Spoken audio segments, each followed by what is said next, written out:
Alors, du coup, qu'est-ce qu'on était en train de dire? Oui, lors de ce pèlerinage-là, le prophète, avec ses 90 000 musulmans présents, il va pouvoir leur enseigner l'islam. Et ça, forcément, c'est aussi un moyen de propager notre religion. C'est notamment lors de ce moment-là qu'il va nous appeler, qu'il va faire un magnifique discours que vous pouvez. C'est rare que je vous dis, vous pouvez aller chercher des informations sur Internet. Pour celui-ci, il ne devrait pas y avoir d'erreurs. Si vous tapez le dernier discours du prophète ou le discours du pèlerinage d'adieu, vous allez voir un long discours que le prophète va faire, dans lequel il va poser des choses qui sont de l'humanité. Les droits de l'homme et du citoyen se tirent de ça. Lorsque le prophète va dire l'arabe n'est pas supérieur au non-arabe et le blanc n'est pas supérieur au noir, le noir n'est pas supérieur au blanc et le non-arabe n'est pas supérieur à l'arabe. Et il va nous appeler dans ce discours-là, prenez soin de vos femmes, prenez soin de vos femmes, prenez soin de vos femmes.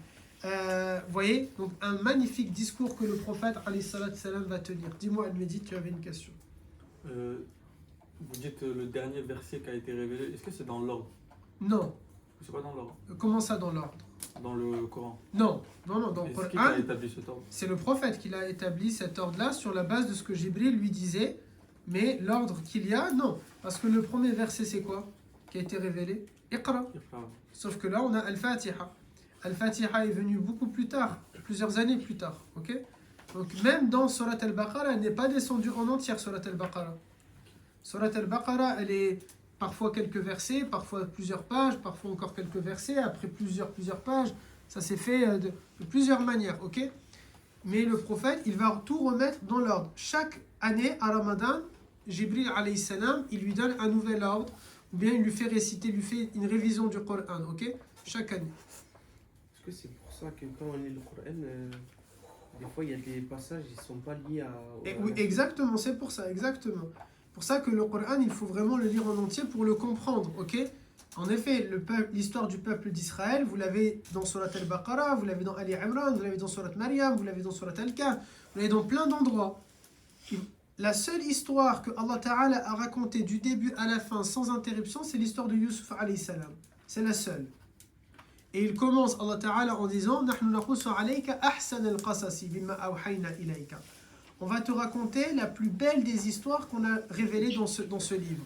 Selon Allah Ta'ala, c'est la plus belle des histoires qu'il y a dans le Coran. C'est l'histoire de Sayyidina Yusuf. Et elle est au programme des futures générations, mais vous en profiterez aussi, de regarder tout le tafsir de cette sourate et tout le khawatir, les enseignements que l'on peut tirer de cette sourate-là. Ok? Yes. Il y avait une question? Il n'y a pas de mal. La bouteille d'eau, tu veux? Quand vous parlez du discours là, qu'il a fait le prophète, c'est les règles, vous allez écrire de quoi, genre, les règles en général ou... Oui. Il va parler de plein de choses. Je peux vous le trouver là maintenant, au moins c'est plus simple et on peut le commenter de cette manière-là, si vous voulez. Et le fait, il est mort combien de temps après ça? Hein? L'âge d'adieu. Il est mort combien de temps après Hajj al-Wada, moins d'un an je crois, à peu près. Non, un peu plus. Il va tomber malade. C'est à partir de là qu'il va tomber malade. Et après, il va être très malade pendant plusieurs mois avant de décéder. Oui. Ça a mis combien de temps à se révéler le Coran en entier? 23 ans. 23 ans. Alors, je peux vous le lire si vous voulez, ok? Vous êtes attentif?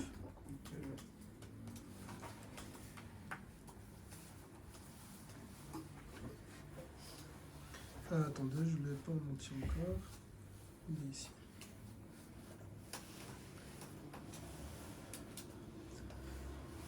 Ô peuple, écoutez-moi attentivement, car je ne sais pas si après cette année-ci je serai encore parmi vous. Écoutez donc ce que je vous dis avec beaucoup d'attention et transmettez ce message à ceux qui ne pouvaient être présents parmi nous aujourd'hui. Dès le départ, il annonce la couleur, n'est-ce pas? Dès le départ, il annonce, je ne pense pas que je vais être là l'année prochaine, donc je ne vais pas refaire un autre pèlerinage. Et ce que je vais dire là, il va falloir, nous maintenant, on a des enregistrements, alhamdoulilah, mais si jamais lui, il n'a pas d'enregistrement, donc ça veut dire tout simplement, il faut que tout le monde enregistre bien qu'est-ce qu'il va être en train de raconter. Et alhamdoulilah qu'on a eu des compagnons qui ont été fidèles et loyaux à notre bien-aimé, parce qu'ils ont pu nous retranscrire les choses. Ils sont vite en train de... Les scribes, ceux qui savent lire et écrire, vite, ils vont pouvoir noter. Dans tous les cas, c'est pas parce qu'il dit ça qu'ils sont en train de noter. Constamment, ils sont en train de noter ce que le prophète fait, dit et approuve. Constamment. Oui. C'est dans ce discours qu'il a dit qu'il a fini de... Oui, on va voir. Au peuple, tout comme vous considérez ce mois, ce jour, cette cité comme sacrée, considérez aussi la vie et les biens de chaque musulman comme sacrés. Retournez à leurs légitimes propriétaires les biens qui vous ont été confiés. Ça, mes garçons, c'est par rapport aux dettes qu'on a vues en début de cours. Attention, celui parmi vous qui ne va pas être respectueux vis-à-vis de sa dette. Il y a des garçons dans Darwa, ils ne sont pas corrects avec la dette. 1 centime que tu dois, c'est 1 centime que tu dois.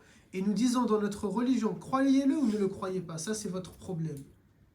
Mais l'islam nous dit que pour 1 centime, un truc que tu vas devoir, tu seras en train de souffrir dans ta tombe tant que personne ne l'a remboursé pour toi. Attention avec la dette que vous avez vis-à-vis des gens. Vis-à-vis des gens, vis-à-vis de l'État, vis-à-vis des institutions. Une dette, c'est une dette. Une dette, mes garçons, c'est une dette. Ne blessez personne, afin que personne ne puisse vous blesser. Souvenez-vous qu'en vérité, vous rencontrerez votre Seigneur et qu'effectivement, il vous demandera compte de vos actes. Dieu vous a défendu de pratiquer l'usure, les intérêts, donc tout intérêt non payé sera maintenant annulé. Votre capital, cependant, vous revient. Vous n'infligerez ni n'endurerez aucune injustice. Dieu a décidé de rendre l'intérêt illicite et tout intérêt qui était dû à Abbas ibn Abd al-Muttalib sera maintenant annulé. Concernant l'intérêt, on avait déjà eu l'occasion d'en parler et on le reverra dans le cours d'économie, de savoir qu'est-ce que l'intérêt en islam. Ok ? Méfiez-vous de Shaitan pour le salut de votre religion. Il a perdu tout espoir de ne pouvoir jamais vous amener à commettre les grands péchés. Ici, à qui il s'adresse? Pas à toi et moi. Nous, Shaitan n'a pas du tout perdu espoir de commettre les grands péchés avec nous. Il sait que nous, au contraire. Mais il parle à ses élèves. Il dit à ses élèves, méfiez-vous de Shaitan pour le salut de votre religion. Il, Shaitan, a perdu tout espoir de ne jamais vous amener à commettre les grands péchés. Il sait que les compagnons ne vont plus jamais faire de grands péchés. C'est fini. Ok? Ça, abadan, ils ne vont pas le faire. Donc, ne le suivez pas dans les péchés mineurs. Pour toi et pour moi, c'est à la fois dans les grands et dans les petits qu'il ne faut pas le suivre. Vous saisissez? Ô mon peuple, il est vrai que vous avez certains droits à l'égard de vos femmes, mais elles aussi ont des droits sur vous. Souvenez-vous que c'est par la permission d'Allah que vous les avez prises pour épouses et que c'est Allah qui vous les a confiées. Si elles respectent vos droits, alors à elles appartient le droit d'être nourries et habillées convenablement. Ça ne veut pas dire que cette parole, attention, elle ne veut pas dire que si elle ne respecte pas les droits, tu la nourris pas et tu l'habilles pas. Ça veut tout simplement dire quoi? Que si elle ne va pas respecter les choses et que tu n'en es pas d'accord, vous allez vous séparer. Et si tu vas divorcer, forcément, tu ne vas pas l'habiller et tu ne vas pas la nourrir. Alhamdulillah, bien sûr que la femme, elle peut s'habiller toute seule et manger tout seul. Ici, c'est la symbolique. Amma, moi, je respecte les droits vis-à-vis d'elle et elle reste avec moi. Amma, elle ne respecte pas, ou plutôt, Amma, je ne respecte pas ses droits et elle divorce. Amma, elle ne respecte pas mes droits et je divorce. Ok? C'est comme ça ici qu'il faut le comprendre. Ça va? Traitez donc bien vos femmes et soyez gentils envers elles, car elles sont vos partenaires et elles sont dévouées envers vous. Il est de votre droit qu'elles ne se lient pas d'amitié avec des gens que vous n'approuvez pas et qu'elles ne commettent jamais l'adultère. Là encore, cette parole, tous les savants sont d'accord. Il faut le lire dans les deux sens. De la même manière que elle peut refuser certaines relations pour toi et toi, tu peux en refuser. Encore une fois, c'est une négociation, le mariage. Encore une fois, c'est un contrat, le mariage. Ce n'est pas un jour de bon matin, elle se lève. Non, ton ami, il ne me plaît plus. Non, Darwa ne me plaît pas. Mais dès le départ, tu as vu qu'elle fréquente des personnes et tu es contre. Dès le départ, elle a vu que tu fréquentes des personnes et elle est contre. Dès le départ, elle a le droit de te dire non. Et dès le départ, tu as le droit de dire non. Et si vous n'êtes pas d'accord, vous ne vous mariez pas, tout simplement. On est d'accord sur ça, n'est-ce pas? Et de la même manière que nous, on ne va pas souhaiter que notre femme va nous tromper, de la même manière, elle va souhaiter que le mari ne va pas la tromper, car dans les deux cas, ce sera un grand péché. Ô peuple, écoutez-moi bien. Adorez Allah, Faites vos 5 prières quotidiennes, jeûnez pendant le mois de Ramadan et donnez votre richesse en zakat. Faites le pèlerinage si vous en avez les moyens. Toute l'humanité descend de Adam et de Ève, de Adam et de Hawa. Un arabe n'est point supérieur à un non-arabe. Et un non-arabe n'est point supérieur à un arabe.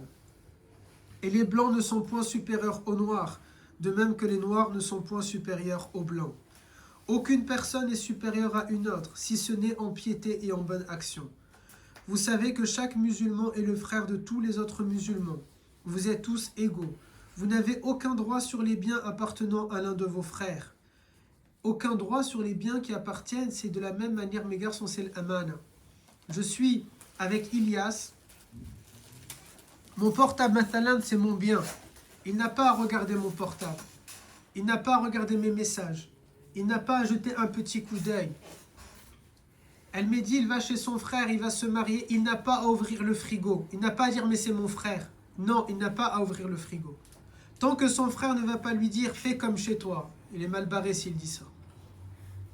Vous saisissez ça? Nour, il n'a pas à utiliser la veste de Amin, son frère, le survêt, les chaussures, le polo, tant qu'il n'a pas demandé. Combien même la mère de Nour, elle va lui dire, mais prends, c'est ton frère. Non, il appelle son frère et lui demande la permission. C'est son bien à lui. Combien même c'est la mère de Amin qui l'a payé. Quand elle l'a payé et qu'elle a donné à Amin, même si madame elle l'a payé, il appartient à Amin. Vous saisissez? C'est le sien. C'est lui qui a un droit. Combien même avec vos neveux et vos nièces, et vos parents, et demain vous en tant que parents. Tu as offert un jouet à ton enfant, il ne t'appartient pas ce jouet. Je suis toujours étonné quand les mamans ou les papas, il y a un enfant, tu lui as offert un jouet, et ensuite un autre enfant va venir à la maison, et tu prends le jouet du gosse, et tu dis non c'est bon, t'inquiète, tu peux le prendre. Il ne t'appartient pas, il lui appartient à lui. Vous saisissez? Alors Ayman, il est en train de trouver un glitch. À partir de maintenant, je n'offre pas. Je dis, c'est à moi, je te prête. C'est ça? Enflure. Tu offres. Mais c'est très important. Quand on dit de respecter, il nous demande de respecter les biens, c'est de cette manière aussi, mes garçons. C'est par exemple, Ayoub, il me passe souvent sa voiture. J'ai utilisé de l'essence, je dois lui remettre l'essence. C'est pas je vais profiter de l'essence qu'il a mis. Ici, je suis en train de profiter de son bien. C'est pas comme ça que ça marche. Je vais partir chez les Kesbi qui nous invitent très souvent. Je vais pas brancher mon portable sans demander la permission. Je consomme de l'électricité ici. Oui, c'est ça les biens, les respecter, mes garçons. Vous n'avez aucun droit sur les biens appartenant à l'un de vos frères, à moins qu'on ne vous en ait fait un don librement et de plein gré. Par conséquent, ne soyez pas injustes les uns envers les autres. C'est-à-dire que... Pardon. Il n'y a pas de mal. Elle dit que la personne, elle vous dit rien que prend, mais d'une façon elle veut pas en soi. Non, si elle t'a dit prends, c'est à toi. Tu peux prendre. Okay. Là, nous, on a déjà dit, il n'y a pas de fausse politesse.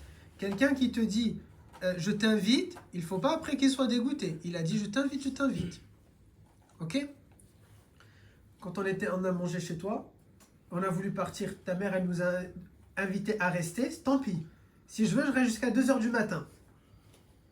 Vous saisissez? Sauf si elle va me dire, vous pouvez rester une petite heure de plus. Mais elle, maman, elle ne va pas le dire. Pourquoi? Parce qu'elle ne va pas se sentir à l'aise de le dire. Dans notre culture, ce n'est pas de cette manière-là. Mais elle a le droit de le faire. Islamiquement, même ta mère, elle va sonner à la maison, tu as le droit de... C'est pas chez elle, chez toi. Tu as le droit de lui refuser l'entrée. Et elle doit faire je vous déconseille de le faire. Je vous déconseille de le faire. Mais islamiquement, tu as le droit. Vous saisissez ça? Et elle doit faire demi-tour sans avoir de mauvaises pensées à ton sujet. Peut-être que Brahim, il se sentait mal. Peut-être que Nour, elle est en pleine tentative de suicide. Attention, hein? Peut-être que El Mehdi, il n'était pas habillé. Il peut y avoir plein de raisons. Mais vous pouvez pas faire ça. N'est-ce pas? Vous allez être mal barré. Oui. J'ai pas compris. Elle me dit, il est en train de se dire, du coup, techniquement, si Oustad, plus tard, il veut venir chez moi, il sonne, je peux lui dire non. Tu me dis pas non. Voilà. Je réponds pas, je sais pas. Ah, t'es pas là? Je vais prendre un double des clés. Dis-moi. Et quand vous allez dire, il n'y a pas de fausse. Vous avez dit quoi? Oui, fausse politesse. C'est quoi ça, par exemple? J'ai pas le droit de dire. Fausse politesse, c'est par exemple, non, mais reste. Et toi, tu veux juste pas qu'il reste. Ah oui, ok. Fausse politesse, c'est maintenant, tu vas préparer à manger, ok? Demain, plus tard, ta maison, avec ta femme. Et ensuite, ton frère, il appelle et tu vas lui dire, bah, passe manger. Et toi, tu n'avais pas envie. Tu t'es senti obligé de le faire. C'est tant pis pour toi s'il vient manger. Mais est-ce que ça marche aussi du sens inverse, par exemple? Vous m'invitez et moi je dis non exprès, mais j'ai envie. Ah oui, ça Je marche dis non. pas. Oui, ça marche J'ai pas. pas le droit de faire ça? Oui. Rappelez-vous dans le livre des mères des croyants. Ah, mais n'abusez pas non plus. Oui, mais attention, attendez, stop. 30 secondes. Toi, tu veux manger, tu vas pas faire semblant que tu veux pas, oui. Mais l'islam, il vous a aussi appris à ne pas abuser. Donc, ça veut dire, à un moment donné, il va falloir apprendre à vous éduquer vous-même, à ne pas, dès que vous allez voir de la nourriture, sauter. Vous voyez? Dans notre communauté, ils sont comme ça. Ils voient un lavabo, il faut qu'il mette un pied dessus. Ils voient de la nourriture, il faut qu'il saute dessus. C'est souvent de cette manière-là. Celle-là, elle était intéressante comme parole. Je vais noter la minute à laquelle elle était. Il voit un lavabo. Non, c'est bon, je le redis pas. Une seule fois, c'était pas mal de le dire. Une seule fois, c'est suffisant. Il faut apprendre à être dans la retenue. Ça, il faut apprendre. Maintenant, oui, on t'a invité et tu voulais manger. Et toi, tu es dans la retenue en soi, tu n'abuses pas. Bien sûr, bismillah, il n'y a pas de mal. Rappelez-vous, dans le livre des mères des croyants, quand le prophète, il se marie avec Saïda Aïcha et qu'il rentre dans la maison, il y a toutes les compagnonnes qui sont là. Un magnifique mariage ici que le prophète va faire. Il rentre et il va tendre un bol de lait à Saïda Aïcha. Et après, il va lui dire, donne à tes copines aussi pour qu'elles boivent. Et là, elles vont dire, non, merci, ya Rasulallah. Et il va leur dire, arrêtez de me dire ça, parce que je sais que vous en voulez. C'est pas, là, vous êtes en train de mentir. C'est pas... Et là, elles vont baisser la tête, elles vont peut-être mesquines, elles vont rougir, ok? Et elles vont finir par boire. Mais le prophète, il n'a pas accepté. Non, je sais que vous en voulez. Ne me dites pas que vous en voulez pas. Ok? Une question, pour ça, rien à voir un peu. Il n'y a pas de mal, mon grand. Lorsqu'on commet un péché, mon père, mon grand-père vont prendre ce péché, c'est ça? Oui, ils sont responsables. Ils sont responsables de ce péché. Oui. Mais si je me fais pardonner ce péché, Oui, c'est joli. Non, ils ne sont pas responsables. Oui, très bonne ils sont question. pardonnés? Oui, Ils sont pardonnés? oui, car ça repose sur toi la taouba, pas sur eux. Ok. Surtout. Ok. C'est une très bonne question. Pour une fois, ça fait combien d'années dans Da'wa? Juste que je regarde le taux de productivité. 3 ans. Ah, dans 3 ans, Inch'Allah. Même place, même heure. Non, pas la même place. Dans une villa, on sera, Inch'Allah. Tu seras toujours là. Allah yarda alik. Je ne sais pas si Oustad sera là, mais toi, tu seras là, Inch'Allah. Ensuite, il dit, Nabi alayhi salam, aucune personne n'est supérieure, vous êtes tous égaux. Non, tout ça, on l'a dit. Souvenez-vous, il dit, souvenez-vous, un jour, vous vous présenterez devant Allah et répondrez de vos actes. Prenez garde donc, ne vous écartez pas du droit chemin après ma mort. Ô mon peuple, aucun prophète ni messager ne viendra après moi, et aucune nouvelle religion ne naîtra. Raisonnez bien, ô mon peuple, et comprenez bien les mots que je vous transmets aujourd'hui. Je laisse derrière moi 2 choses. Il prépare vraiment sa succession. Il est vraiment en train d'annoncer son départ. Il n'y a que Abu Bakr qui le saisit, ce message-là. Il n'y a que Abu Bakr qui le saisit.